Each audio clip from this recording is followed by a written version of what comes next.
Hi guys! Good morning, good afternoon, good evening, and good day! RJYC Vlog, I'm back. Eto, nagda-drive na naman tayo. So, kamusta naman kayo? Ano bang i-discuss natin today?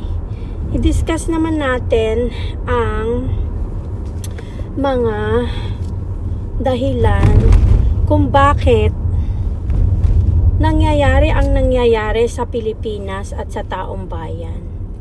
Kasi sometimes, when we allow things to happen and we don't put a stop to it, nagko-continue lang yun. Wala rin pinagkaiba yan sa buhay natin eh. Like halimbawa, meron kang kamag-anak na utang ng utang sa'yo, tapos ginagawa ka na niyang parang alkansya or ATM na every time na may pangangailangan siya o meron siyang kailangan gastusin para sa sarili niya o sa pamilya niya, ay ikaw yung lalapitan niya at ikaw yung uutangan niya o hihingan niya. So, and it will repeatedly, she's repeatedly doing that. That is because you are allowing that person to do that to you. Yun ang ibig ko sabihin. Like halimbawa, yung kaibigan mo na yan o kamag-anak mo na yan ay utang ng utang sa'yo, hiram ng pera, hingi ng pera sa'yo, tapos paulit-ulit na lang yun. So hanggang sa naging dependent na siya sa'yo. Nung naging dependent na siya sa'yo, paulit-ulit lang niyang ginagawa yung mga ganyang stylan, yung hihingi ng pera, manghihiram, kunyari ihiram pero hindi naman pinabayaran, yung ganun. Hanggang sa paulit-ulit na nagkaasawa na siya, nagkapamilya na, nagkaanak, ay ganun pa rin ang ginagawa sa'yo. So, what is the lesson? The lesson is, if you don't allow that person to keep doing what they're doing to you, then it will stop.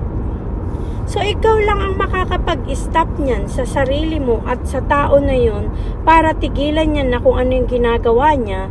Ikaw lang ang makakapagpatigil kung kailan niya titigilan yung mga ginagawa niya sa'yo. So, what I meant is, you have to put an stop to a situation or a habit of a person, whatever is it that it's not good na ginagawa niya sa'yo. Yun. So, number 1 na sample. Yan, okay? Ang susunod naman natin na sample is yung halimbawa, merong nambubuli sa'yo sa school. O kaya sa trabaho, bilang ikaw ay isang empleyado. Merong empleyado doon or boss doon na palagi kanyang binubuli. Palagi kang inuutusan kahit naman hindi mo na trabaho. Palagi kanyang pinapahiya. Palagi kanyang binubuli, tinatawag ka ng kung ano-ano. Tapos minsan ichichismis ka pa niya. Katrabaho mo yan. And you've been working there for a long time. And that person is also working there for a long time. And whatever is it that that person is doing, he's been doing it forever. Na nandun ka. Na palagi niyang ginagawa yun. Nabubuli siya. Minsan inuutusan ka. Minsan pinapahiya ka pa. Yung mga ganyang sistema. So that person keep doing what she's doing to you and you're not doing anything to that person. Hindi mo siya ini-stop, hindi mo pinagtatanggol yung sarili mo.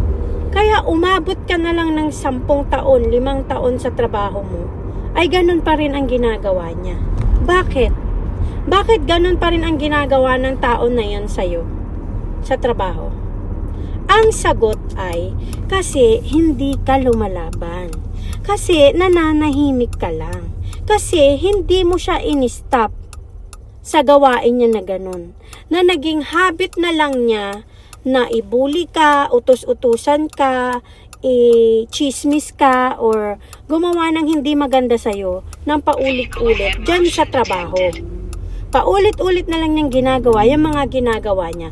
Kasi hindi mo siya in-stop. Hindi mo siya pinigilan na gawin yung mga ginagawa niya.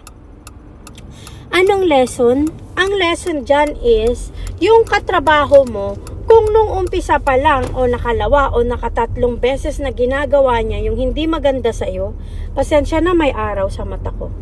Yung hindi niya ginagawa sa yung mabuti ay paulit-ulit niyang ginagawa at hindi na tumigil yon kasi hindi mo in-stop yung ginagawa niya. Kumbaga, pinayagan mo siyang ganunin at ganunin kanya ng ganunin. For the last 5, 10, 15 years that you've been working there, it's the same. Like that person up to nag-end up na halos ikaw wala ka na ding respeto sa sarili mo. Kasi inaalaw mo yung kawork mo na yun na tratuhin ka ng gano'n. So, anong lesson dyan? Na dapat kapag merong nang bubuli o nang haharas sa'yo sa trabaho, ay meron kang ginagawa para itigil niya yun. Dapat tumatayo ka sa sarili mo at ipinaglalaban mo ang sarili mo para yung tao na yun ay tigilan niya kung anong ginagawa niya sa'yo. Para yung tao na yan ay tigilan niya yung pambubuli sa'yo, yung pangaharas sa'yo, yung pag-uutos-utos sa'yo na akala mo siya yung boss. Yun ang ibig ko sabihin. So, ano ang ibig kong sabihin sa mga nangyayari na to sa example ko? An example ko lang yun. Kasi ang nangyayari ngayon sa Pilipinas ay nangyayari ng paulit-ulit na kinalakhan na lang nating mga ipinanganak ng 70s, 60s, 80s, and 90s people. Paulit-ulit na nangyayari ang pagnanakaw sa Pilipinas. Paulit-ulit ang pang-aabuso ng mga taong nasa posisyon sa mga maliliit na mamamayang Pilipino. Paulit-ulit yung pambubuli nila sa mga empleyado na nagtatrabaho sa kanila. Paulit-ulit lang ng paulit-ulit na ginagawa nila yung mga ginagawa nila. Bakit kamo? Kasi hinahayaan nyo na yung mga tao na yan ay gawin nila ang gusto nila sa inyo. So, ang nangyayari, ilang taon na may presidente sa Pilipinas? Ilang taon na? Paulit-ulit, 'di ba? Kasi nga, hinahayaan lang ng bawat Pilipino na gawin sa kapwa Pilipino ang ginagawa nila. Hinahayaan lang. Right? So, tingnan nyo, ano nangyari ngayon sa Pilipinas? Kagaya ngayon, yung pagnanakaw at nakawan dyan sa Pilipinas, yung nakawan dyan sa Pilipinas at sa pera ng taong bayan, di ba matagal na yan? Yung mga korupsyon sa lahat ng agency dyan sa Pilipinas, hindi ba matagal na yan? Nagiging kalakaran na siya na bully ka ng kapwa mo empleyado, naging kalakaran na